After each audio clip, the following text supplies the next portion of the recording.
بسم اللہ الرحمن الرحیم۔ اپنی روح کی غذا کا خاص خیال رکھیں۔ آپ کی روح جو ہے اس میں دو طرح سے غذا جاتی ہے، دو راستوں سے جاتی ہے۔ کہا جا سکتا ہے کہ روح کے دو سوراخ ہوتے ہیں، اب جن کے ذریعے سے کچھ نہ کچھ اس کے اندر جا رہا ہوتا ہے۔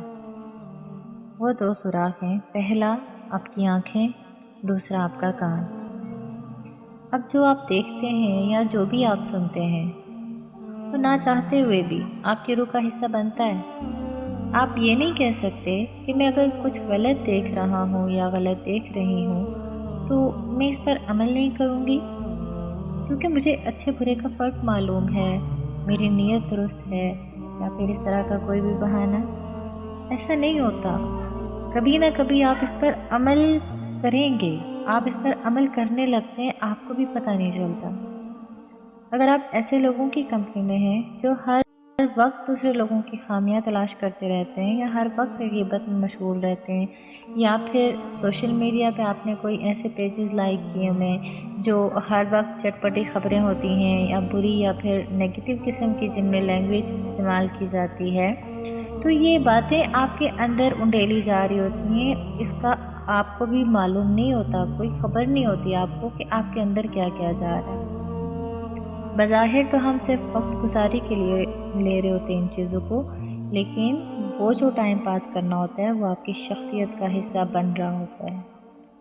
ساؤنڈ چونکہ انرجی ہی کی ایک فارم ہے، تو گویا کہ وہ انرجی آپ کے اندر جو جا رہی ہے اس نے پھر وہی والی انرجی جو آپ نے بھیجی ہوگی اپنے اندر، تو ویسے ہی آپ کی شخصیت میں نظر آنی ہے۔ تو اس لیے کوشش کریں آپ ہمیشہ اچھا دیکھیں، اچھا سنیں، اچھا بولیں، خصوصاً قرآن کے ساتھ۔ اب خود کو جوڑ دیں، اللہ کی طرف رجوع کریں، اللہ کی کتاب کو دیکھیں، اللہ کی کتاب کو سنیں، اسے سمجھنے کی کوشش کریں۔ آج فتنوں کا دور ہے، اللہ کے نبی صلی اللہ علیہ وسلم کی حدیث مبارکہ کا مفہوم ہے کہ سورہ کہف دجال کے فتنوں سے تمہیں محفوظ رکھے گی۔ تو آج جس دور میں ہم جی رہے ہیں، جس میں ہم نے قدم رکھ دیا ہے، آپ اسے دجالیت کا دور کہہ سکتے ہیں۔ تو یہی وہ دور ہے جس کے لیے اللہ کے نبی نے کہا کہ اس میں تمہیں پناہ کی ضرورت ہے۔ وہ کہف آپ کے لیے قرآن ہے۔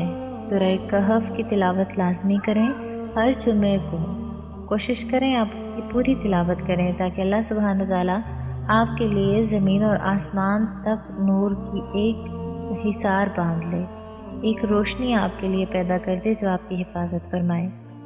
سورہ کہف کی تلاوت لازمی کیجیے گا۔ اللہ پاک ہم سب کو اعمال صالحہ کی توفیق عطا فرمائے۔